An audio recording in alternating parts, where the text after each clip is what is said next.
room again, but hopefully it's been picked up on the live stream. So welcome to the Ngākau briefing, and we've got James and Faz here to run through paper. Thank you.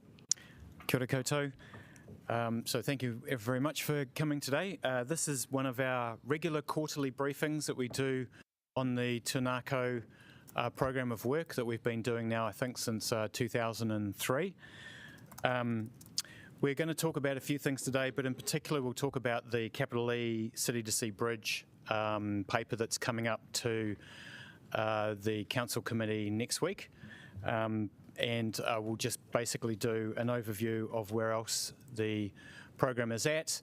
Because this is the first one we've done with this particular council, and there's a few new councillors in the room, we will do a little bit, just a very quick background on the actual program itself and how we've set it up for success. Happy to take questions either at the end of the presentation or on the way through. Over to you, Chair, on that one. I'm happy for you to take questions throughout. Okay, awesome. Right, so we'll quickly cover the program itself, the projects, what we're doing in regards to Matapihi and Civic Square opening and timeframes, the Town Hall and Annex projects, the City to Sea Bridge, and we'll have a brief statement on Michael Fowler Centre, but we haven't got any other material on that one today. Cool, so the Ngākau program of work, which actually when you add it all up is cost us around about $620 million.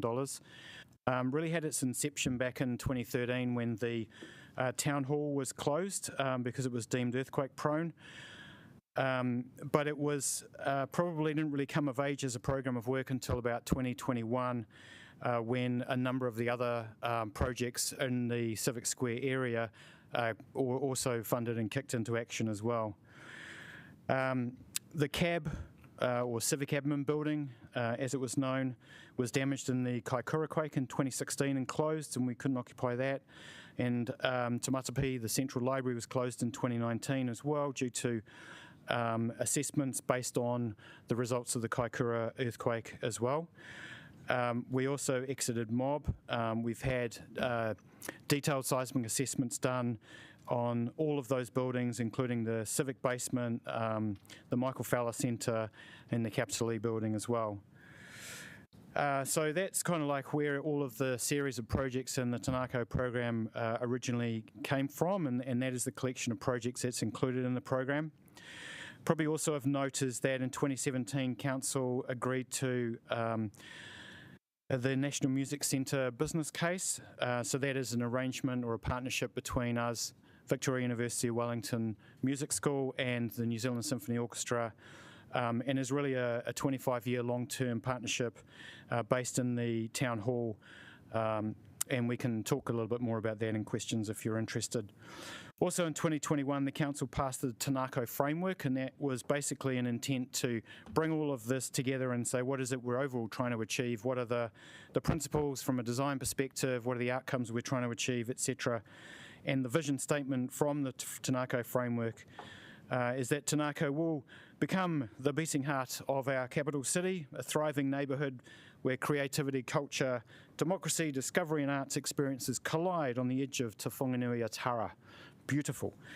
The objectives of the framework have been driving our decisions in our planning, and we can get you copies of that if you need it or would like to know more about that. So next thing, I just wanted to mention a little bit about the governance. While I said that the kind of program came of age really in around 2021 when a lot of these other pieces were identified and kicked off, we didn't really bring it together collectively as a governance program until 2023. And that kind of followed two things. One was we instituted a Treasury Gateway review on the Te Matapihi project, and one of the recommendations from that was that we should step back and look at the entire precinct as an overall program of work. And the second thing was the cost overrun challenges that we had with the Town Hall project during 2023, and that led us to having to ask for more funds and reconstitute and redesign the governance and the project management around that as well. So basically, from that point forward, we had a single program governance group and an overall project management organisation that managed across all of those different projects. one of the things that we try to do with that governance group, and again, following advice from the Treasury Gateway Review, was to incorporate into the governance not just council managers, but also external expertise, particularly expertise that was relevant to the series of projects that we were undertaking in the precinct.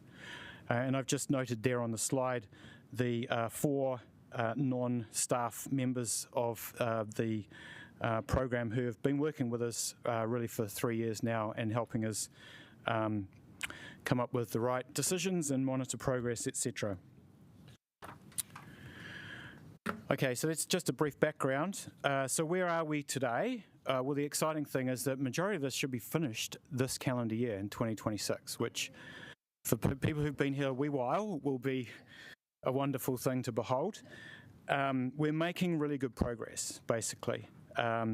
In March the 14th, we will be reopening a strengthened Te Matapihi Central Library, a strengthened City Gallery will be complete. We won't be opening the gallery in March, but the piece of work will be complete.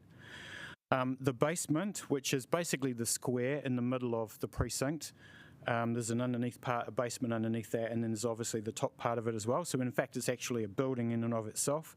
So the basement strengthening will also be complete. We've also re-engineered the services for all the buildings that surround the precinct as well, and that will all be finished. The plaza, so the top of the basement, so the square you see and you stand on and walk around, the plaza will have been re-landscaped, and that will be reopened as well. Obviously, the cab and mob demolition has been completed and the site's cleared, and we've also done work on the surrounding streets. Harris Street mainly is the key one, and Victoria Street and Wakefield Street. So a bunch of work has been done there in alignment with the reopening of Te Matapihi on the 14th of March 2026. The town hall itself will be completed by May 2026. In fact, the bulk of the town hall will be finished at the end of this month. There are 2 aspects of the town hall. The basement of the town hall and the west wing of the town hall will be finished in May 2026.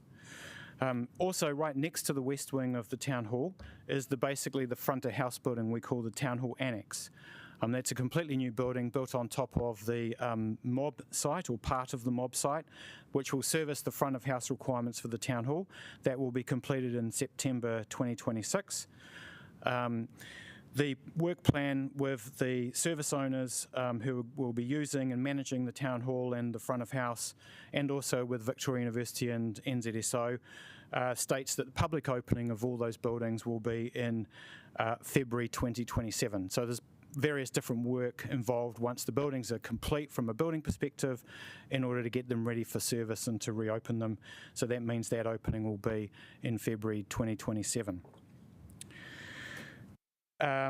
Also to note, obviously we as a council will be moving into 2 Harris Street, also known as 68 Jervois Quay, in April 2026. Most of us will have moved in by the end of April 2026. I think the only part that will be left after that is the archives part. So that will also be an aspect in terms of reactivating the general area as well, and the precinct as well, because it's obviously 1,000+ staff that will be moving into that building and working in there each day. And obviously in sync with that, we intend to reopen. We'll have obviously the hospitality in the library in March, and then there'll be a cafe hospitality in the annex. The exact opening of that will obviously depend on when the rest of the town hall and annex opens, but there's probably will be in the February timeframe, 27.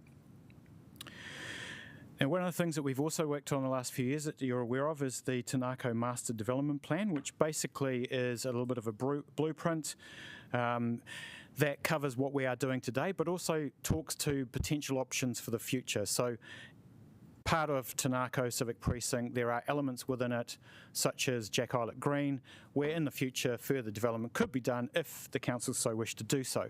That kind of information is contained in the Master Development Plan. The Master Development Plan has basically been in draft until we could finalise what we're doing with the Capital E building and the City to Sea Bridge.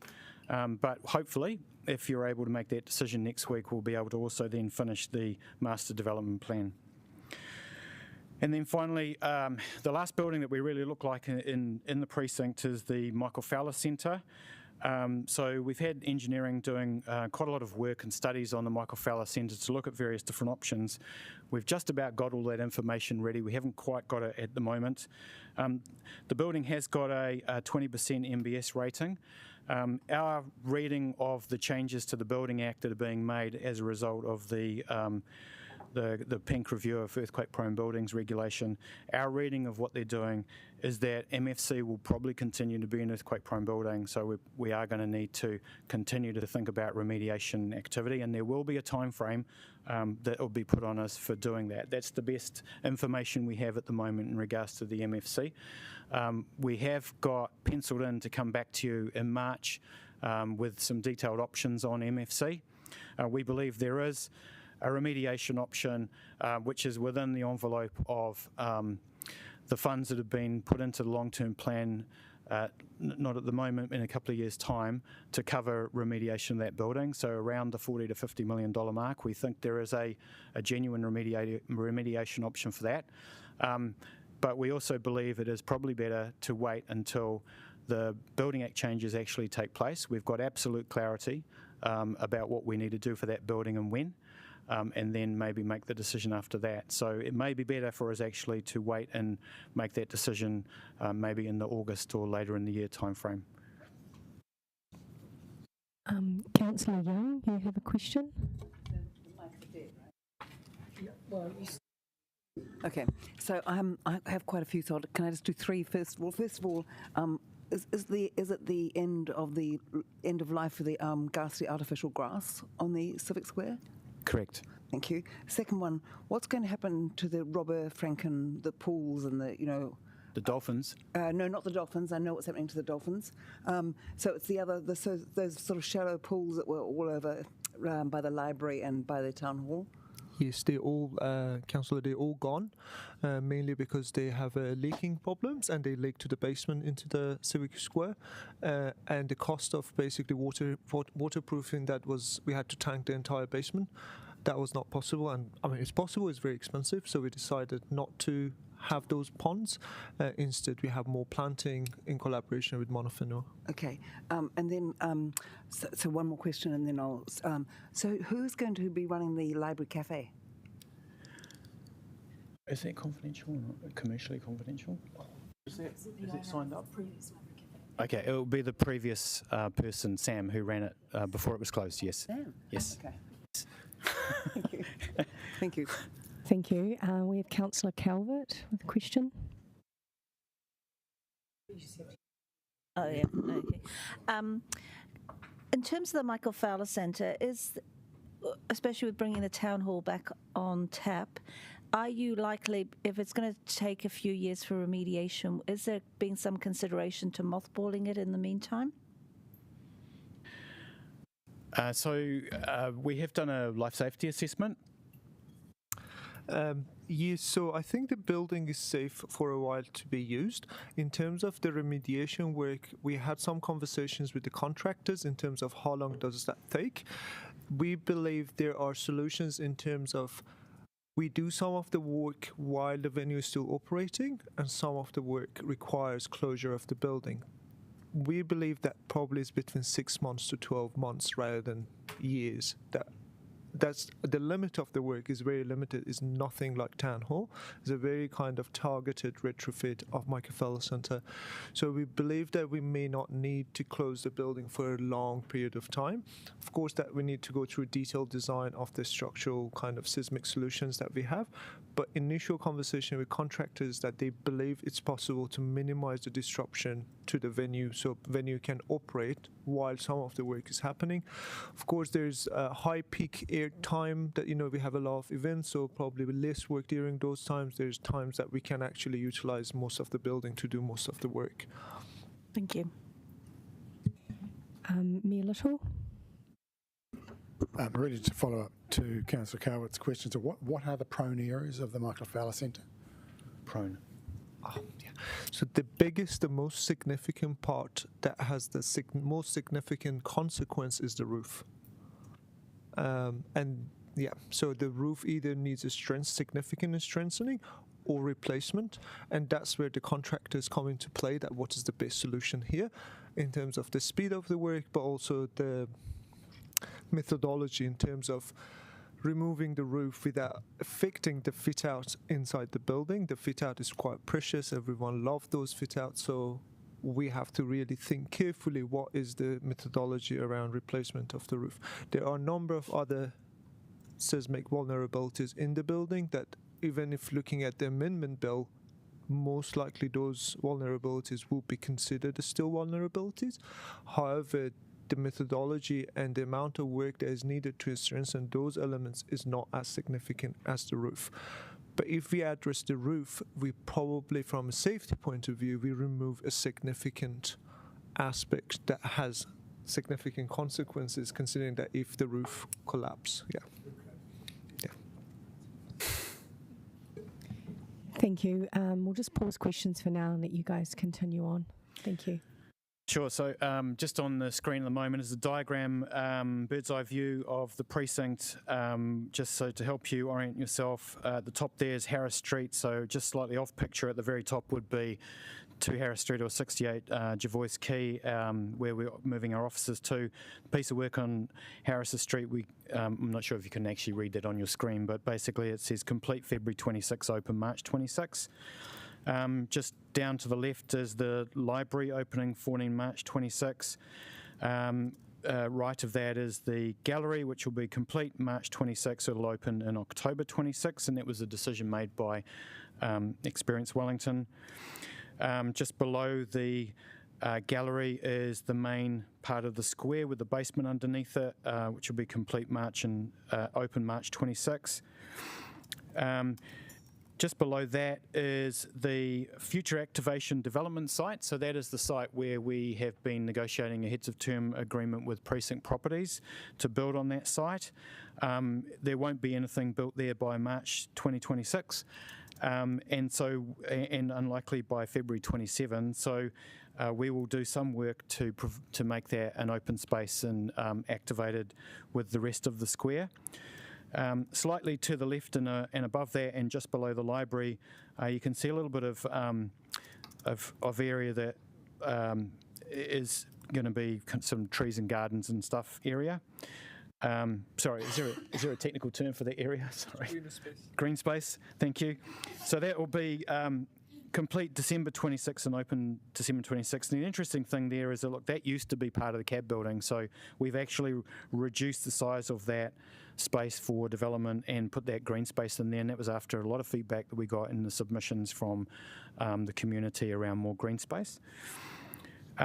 So just to the right of the future activation site is the annex, complete September 26, open 27, and next to that is obviously the town hall, complete May 26, open 27, and the Michael Fowler Centre. Now there is actually one more site in the precinct just to the right of the Michael Fowler Centre, which is what's commonly known as the Michael Fowler Centre car park, and there is an arrangement with Willis Bond that they will develop on that site. I don't have any more information on that one at this point, but we do, myself and Liam, I think, have a meeting scheduled soon with Willis Bond in terms of talking about the status of that piece as well. So just above MFC and the Town Hall, you can see that area there, which is the City to Sea Bridge and the Capital E building. And you can kind of start to see on that diagram how important the Capital E building is to the actual bridge itself. It's functionally integrated. It's not structurally integrated, it's functionally integrated. And equally so is the seawall on the Wharepo Lagoon as well. So it's really that whole space there. You can see how important that is, particularly as a transition space from the waterfront over into Ngākau and the city and vice versa. And really without that piece being decided, it's very difficult for us to kind of say we finished the program and we've done the job for the public, because it's really, really a very, very important space. And we would really like to get some clarity over what the council's intent is for the future of that space, and we are providing some options on that in the paper for next week. Just got a couple of visuals. So obviously, hopefully, many of you have been into Matapi. If not, I'd thoroughly recommend it. And so we have some live cameras on the square, so we can keep an eye on the builders.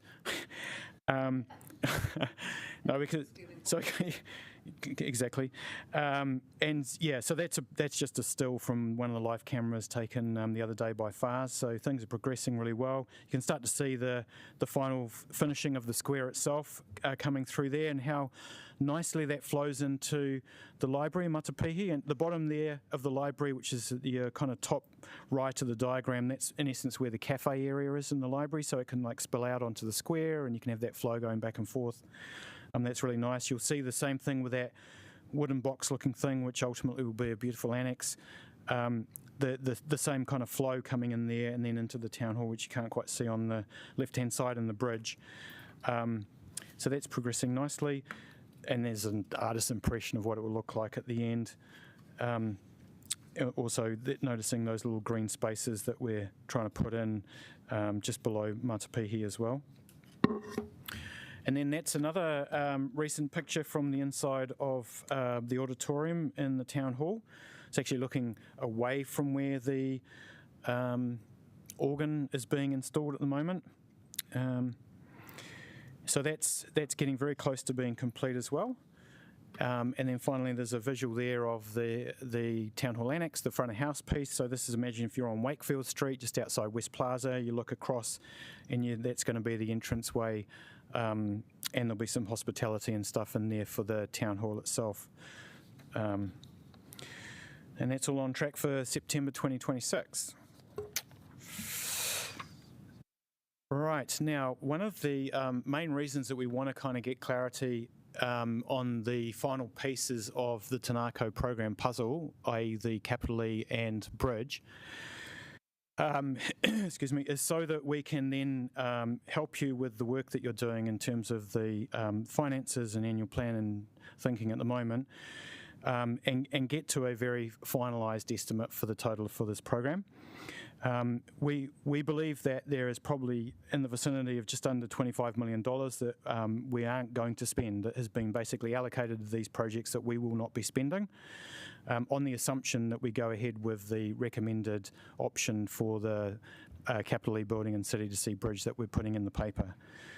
So that's, I'd like to think, quite a decent result, because we've already returned 12.5, which was from Town Hall, and so this is a further $24.6 million that we haven't spent across this set of projects. We'll go into now a bit of detail about how we achieve that with the former Capital E building and the City to Sea bridge. So as I mentioned, they're really the last two projects to complete in Ngākau. They're functionally integrated buildings, but separate structures. The former Capital E building is critical for the bridge itself. It is basically half of the bridge in terms of functionality. It is and has been rated as 20 to 25% MBS, IL3. Now, obviously, with the change or proposed changes to the regulations in the Building Act, that terminology will no longer be relevant, and we also believe that this particular building, being 3 stories and under, and possibly arguably 2 stories, will not be considered an earthquake-prone building when those Building Act changes go through. However, the bridge and the Capital E building itself, many elements and materials on those structures are basically at the end of their functional life. They need upkeep, remediation, replacement. There's lots and lots of pieces, and I'm sure when you walk across it you'll see broken tiles, rotting wood, and there's a whole lot of things you can't see as well, like the whole diaphragm underneath the top of that building, the Capital E building, when you're walking up to the bridge, is leaking down into the building underneath it. So there's a lot of issues and deterioration with those structures that do need remediation. So I guess our point is that it would be an abdication to walk away and do nothing with those buildings.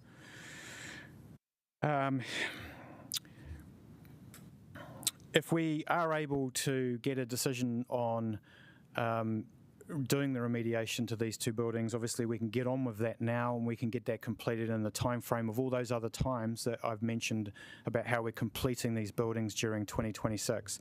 So it will give us an ability to basically get that piece of work done in 2026. So when we get to the end of the year, everything is done and everything is ready to be fully utilised and open. Is there anything you wanted to add there, Faz? Cool. It's just a diagram, just again kind of highlighting the importance of that capital E building plays, the actual function of walking across the road, the actual bridge function itself, even though it's structurally different. Right, I might just hand over to Faz to talk through the two options now.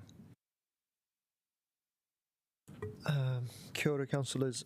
So since basically the announcement of the government, we have been working with Thornton consultants in terms of the possible solutions for capital E building, specifically in light of the amendments to the Building Act and the earthquake-prone legislation. On their number of scenarios, they are all kind of extensively explained in the paper for you to understand what are the different scenarios under the new legislation, what happens to the capital E building or the type of capital E building. There's big uncertainty around the number of stories in capital E building, as James mentioned. I believe this is in the submission of council to the government for the amendment. That needs to be clarified. There's different views, and that may require us to seek determination from MB to figure out how many stories they would consider capital E. That would lead us to different scenarios. We considered all the scenarios, and Thornton came up with a solution that responds to all those scenarios and basically future-proof the building. If the building to be used, and still some minor strengthening is required if the building is supposed to be closed, because the roof of the building still will be used by the public. So that basically diaphragm needs to be waterproofed and slightly strengthened to ensure the safety of the public for the unforeseeable future. But if the public is going to use the building, there is an extra element of strengthening required. That's the difference between option 1 and option 2 is 2.5 million between the two options. That's for the extra level of strengthening and also extra level of upgrade and renewals in the building services to make sure the building is usable. There is basically design sketches from Thornton and a memo attached to the paper, so you can read that in terms of the approach to the building. The other key aspect in our analysis and the studies is that around the building conditions. There will be a building condition report attached to the paper, and that's all the elements of the bridge and capital E. There's quite a lot of leaks, weather tightness issues, and building services are at the end of their life, so we need to renew all those building services. Even if we're going to decommission the building and close the doors, those building services need to be renewed in order for us to get a BVOF. Currently, the building doesn't have a BVOF because it's considered a construction site. If we want to decommission the building, we have to renew those building services. So it's a kind of a cost that we have to carry anyway. And considering all the risks, the future changes, we believe we have a solution that responds to current legislation, but also the future legislation, future-proof the building, can put the building to use, can renew the bridge, and can return the whole structure back to the city by March 27 when Town Hall is finished. So the whole precinct is finished, and you have the entire Ngākau precinct back running, basically. Anything else? No, probably just worth mentioning there, because I think we've said it in the paper about reuse.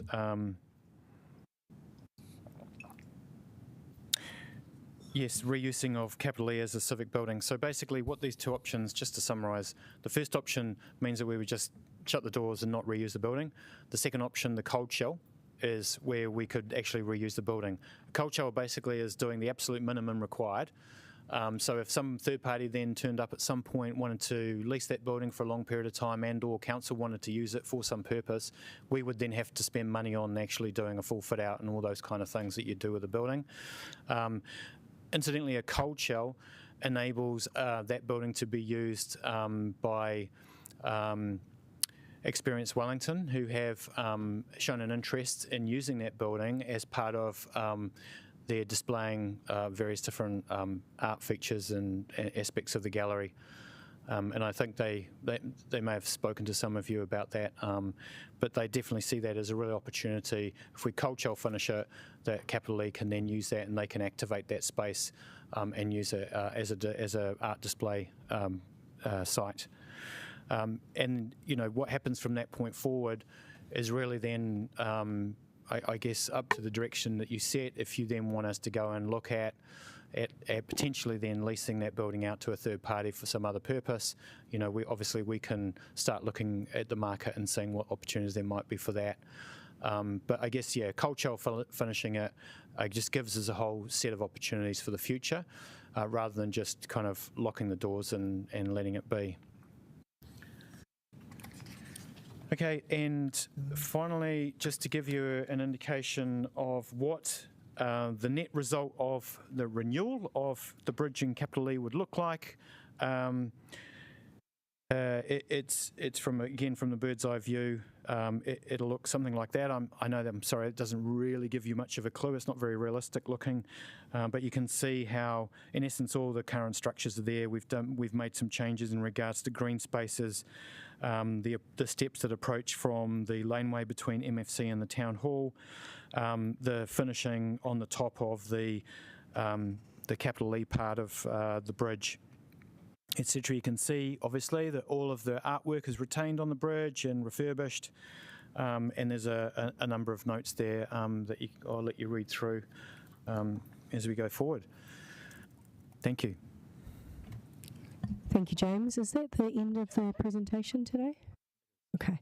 I have a question.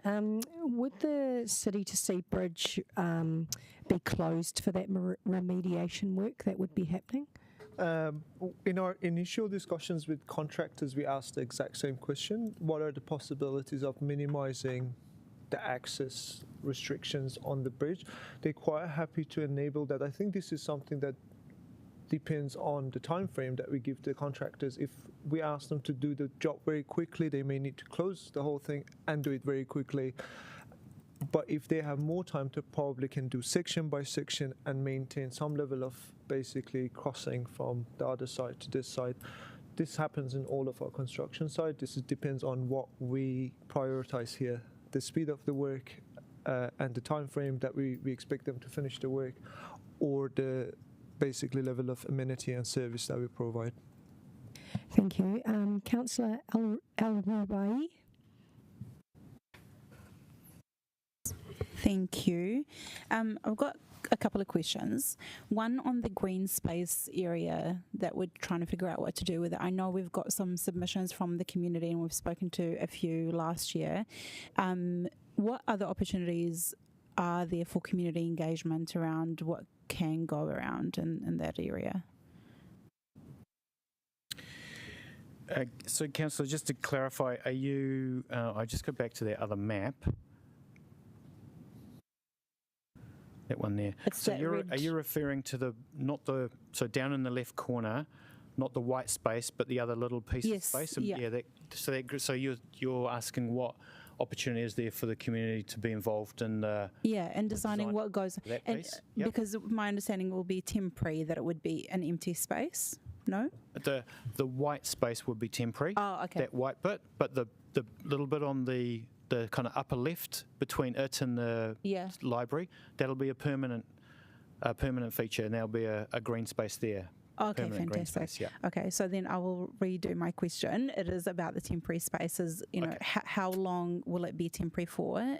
Are you anticipating for that to be, or and what opportunities are there for community to come and engage with that? Yeah, so in regards to how long, so the agreement with Precinct Properties was over a 5-year period, okay. But after the first 12 months, we can give each other 6 months' notice if we want to do something different. So potentially we're basically committing to a 5-year period. However, after 1 year, we can give a 6-month notice to change our mind on that or do something different. So that's kind of like the longevity of it. Obviously, there's no guarantee that after 5 years, Precinct will want to build, and at that point in time, the agreement with them ends anyway, and so we would do, or you can do whatever you want with it. Sure. In terms of how it's set up during that period of time, Fast? So we have a design process, and normally that design process, considering that we have a very limited budget for the activation site, we can't really do much apart from basically ensuring that it's a safe place, it has decent lighting and enough amenities for families and kids and hospitality for people to spend time. We don't want to compete with the main investment that we have made here. There is a design process that we go through if there is a specific. So last year we had some specific requests from you guys, elected members, in terms of ensuring like play elements for kids. So these all goes into the design brief to make sure that this space is kind of fit for purpose. But if council make a decision to turn this to a permanent kind of open space, there will be definitely a more extensive engagement with the community. Okay, awesome. And just one more question, if that's okay. Around the capital E building, if it becomes this cold shell, what is the scope of what it could be used for? Like, other than displaying art, what would the building be appropriate for to use? Have you ever been into that building? I have, when it was the capital. Okay, so it's an interesting building. It's got a high roof. It's dark because it's only got a few little windows.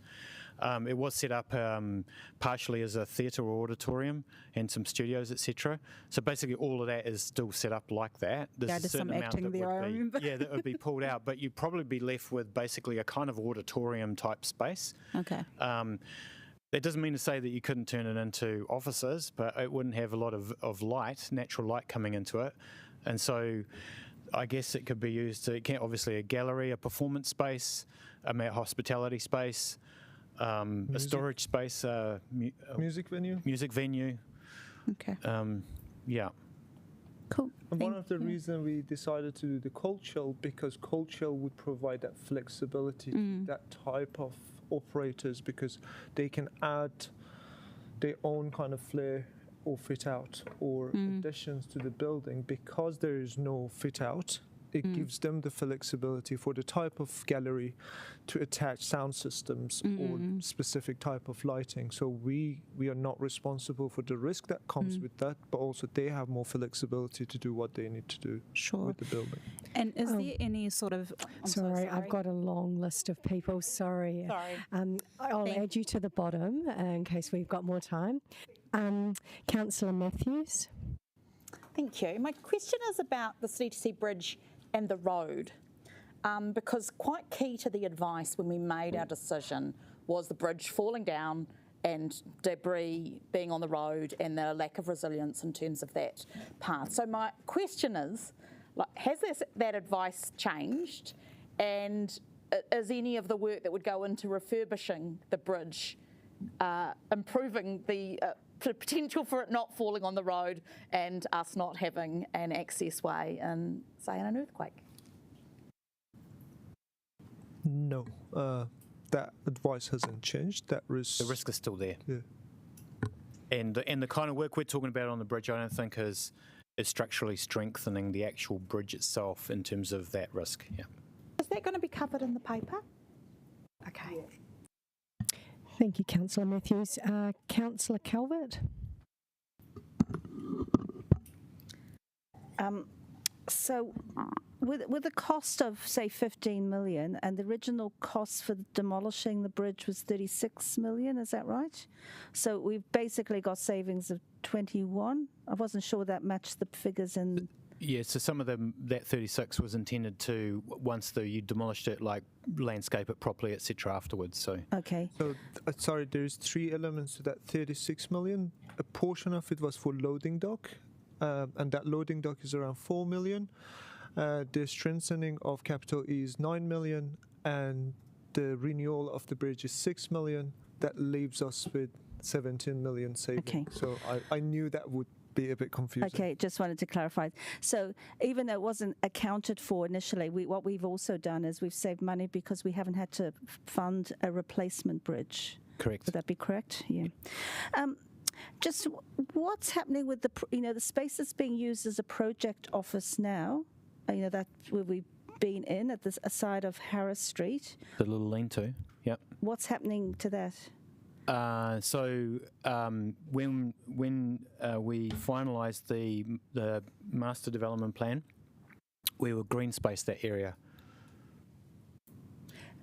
Have you considered, using that for as a different type of venue? Yes, that building that is currently being used as a construction site, that has a lot of building conditions problem, is actually very leaky.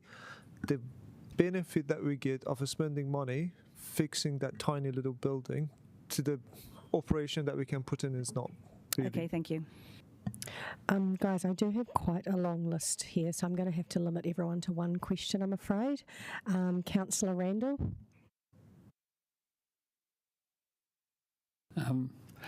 Okay, one question. So my question will be around capital E. Post fix up, what will the earthquake strengthening level be post the minimum fix up, in terms of it being a building that's now meeting a particular level? Yeah, it will be just above 34%. So it'll be 34% under IL3. Basically, yes and no. It depends how we approach the building consent and the timing of the building consent when we lodge the building consent. That's a discussion we already started with our regulatory team to address that issue. Which goes to the height and things like that. Our understanding is that the importance level system ceased to exist post passing. But 34%. So we're not going to 100% like we did with the town hall. No, the reason is way cheaper than our previous options is that it's just greater than 34%. Okay, thank you. Councillor Foon. Which one, Chair? Jack, I look green. Mm-hmm. Is that just staying as it is? Is there any... There is, we would like to improve melding it into the... there is the rugby sculpture that I've received a lot of feedback that people don't like that. There is a desire from Mana Whenua actually to have something more appropriate instead of the rugby sculpture. There is minor kind of improvement to the amenity of Ngākau Green in terms of seating, rubbish bin, cleaning the site, and making it more kind of addressing some of the safety issues. We haven't scoped that mainly for financial constraint. If we have savings and we can improve Ngākau Green, we will do that as part of the project without kind of incurring too much cost. Yeah. Okay. Thank you. Thank you, Councillor Osborne. Thank you. In terms of the work on the surrounding streets and in the plaza, has there been any upgrade of the stormwater system using principles of water-sensitive urban design? Yes. So we've done multiple climate change assessments on different scenarios. There have been a number of mitigations, including stormwater improvements within the precinct. Of course, we can't do the job of Wellington Water, and there's also a number of flood mitigation kind of approaches that we took in terms of the ramp that goes to the basement. That's the most vulnerable aspects of the precinct, considering they can be flooded quite easily. So we have changed the gradients of the ramps. We included rain gardens and improved the stormwater flow within the precinct and around the precinct. Thank you. Councillor Tiefenbacher. In regard to precinct properties rights for the next 5 years, is there a financial benefit to the council for them having those rights, and do we lose it if we terminate it after 6 months? And how much is it? That's not a second question. It's been on the record, eh? Yeah, we have agreed around 50k per year, just a holding fee for the site. So we're holding the site for them. It's nothing significant. It's just something that we basically contractually agreed to. Thank you, Councillor Awiti. Thank you, gents.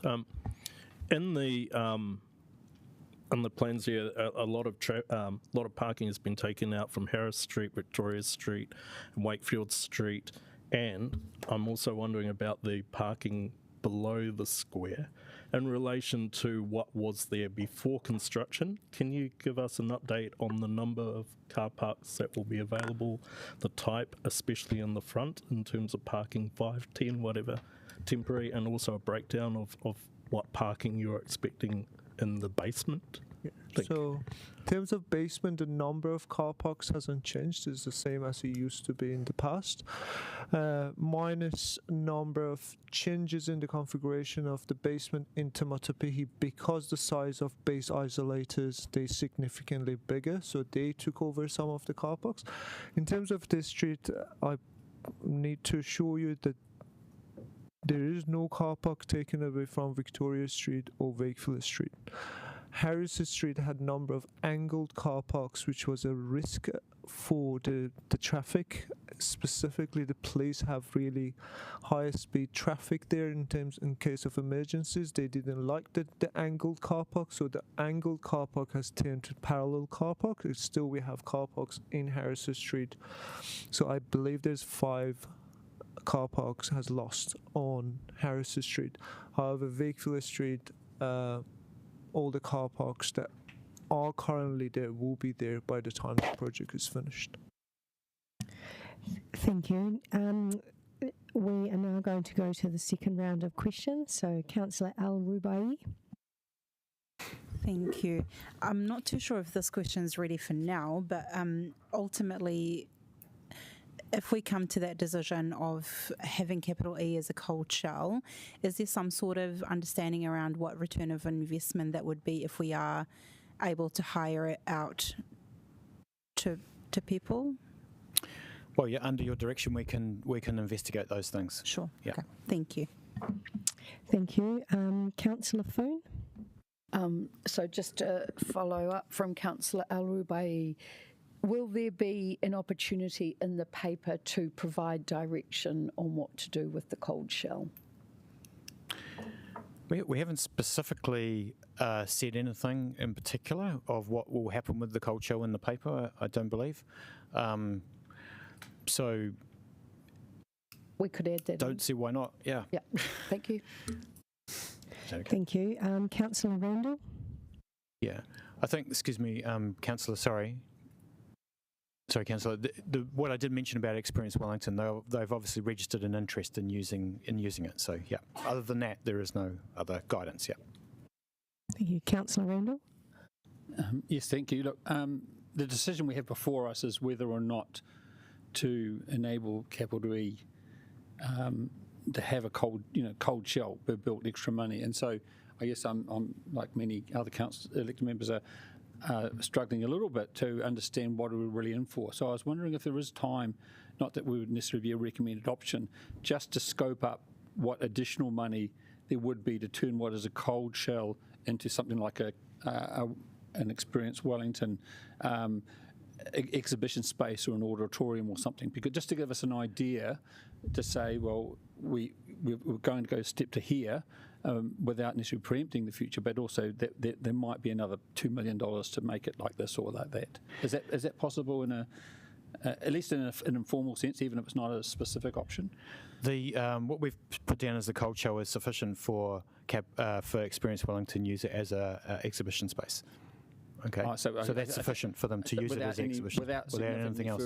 Further work. That's correct. Yeah. If you wanted us to think about, well, if you did a little bit more, what could you do? It would really depend on what it was going to be used for. I understand it, but does that include like toilets and things like? Okay, so that wasn't very clear. Cold shell to me sounded like it was like one of those sort of office buildings that was. Can you explain cold shell? Yeah. Sorry. So cold shell is a functioning building.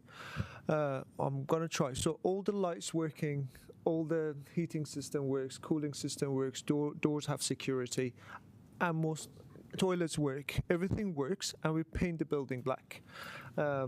Inside. Yeah.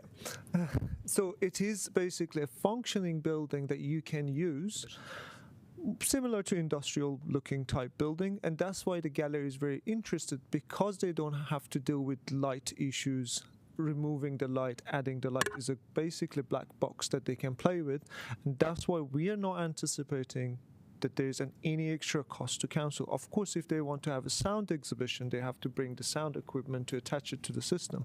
But we are not providing, so for example, for Annex, we have acoustics or a specific PA system. With this building, with the culture, we are not adding any of those extra bits.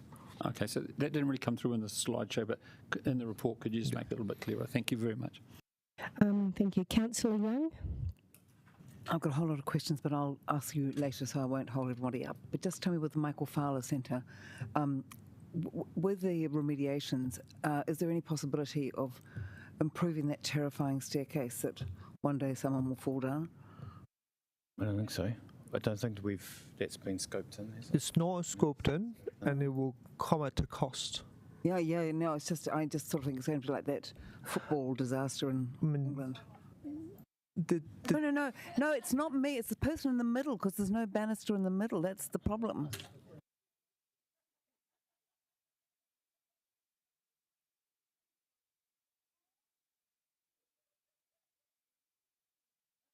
But what we've tried to do is just go for what's the kind of minimum, in order to get to a minimum cost that's potentially, more easily affordable. Yeah.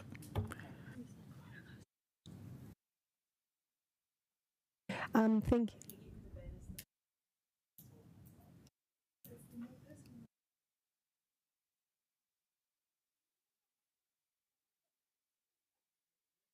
There is a lift, yeah. Okay, thank you. So we have 5 minutes to go for this briefing. Does anybody else have any additional questions? Okay, thank you. Councillor Osborne? Just following up a little bit on Councillor Randall's earlier question, would it be possible in the paper just to identify whether doing that work on making the capital E building a cold shell now would save us money in terms of economies of scale as doing it the same time as the wider project, and whether there would be additional cost if we were to delay? I don't know if that's possible, but... We couldn't quote you a number on that without, I guess, doing some further work. But obviously, 2026 is the last year that we've got all of our project resources engaged and construction resources engaged in Ngākau, or at least that's the plan at this point. So while all those resources are there, that's the best. There is a logical efficiency gain to be made. We haven't determined the actual number of what that would mean if we left it in and came back in a couple of years. Yeah. Thank you, Councillor Foon. Just in regard to the town hall, why can't we open earlier? Was there a specific reason why we had to wait until next year for that? There's a whole plan of work that needs to be done, which I don't know off the top of my head. Possibly could ask Gisela Carr to comment on that one, but basically it's to do with the tenants setting up and us setting up, and just, there's various processes to go through to verify that the organ is sounding correct, and the various elements within the building are all serviceable and working, and they've tested out getting people in and out and those kind of things. But if you want a better answer, Gisela, I'm sure. Sure. The annex determines. Can you come to my? Yeah. Kia ora, Councillor Foon. The annex determines the date by which we could open, which is September, because the two buildings are, of course, one. Then there's a series of commissioning processes that have to happen both for NZSO, Victoria University, and also Venues Wellington in order to get them for purpose. We're also tying a February date into the start of the new Victoria University year, so that's when their students will come in and will start the school. But there's a whole detailed set of activations that have to occur once the annex completes in September. Thank you. Lucky last question to Mayor Little. Thanks. Thanks, James. for the presentation. Just following up on Councillor Tevenbacher's questions about the precinct properties option on that thing. Is there, just to clarify, the right to give 6 months notice, is that just for change of sort of use or idea, or is that to get out of the 5-year option that precinct has? And just except for conveniences. Yeah, it's there is an initial 12 months that we can't, but then from after that 12-month period, we can give notice for convenience of wanting to terminate the agreement, but it has to be a 6-month notice. Yeah. Lovely, thank you. Thank you for the briefing today. I've really appreciated the update and thank you for the savings. Yeah, that is the conclusion of the meeting. Thank you. Thank you. Kia ora.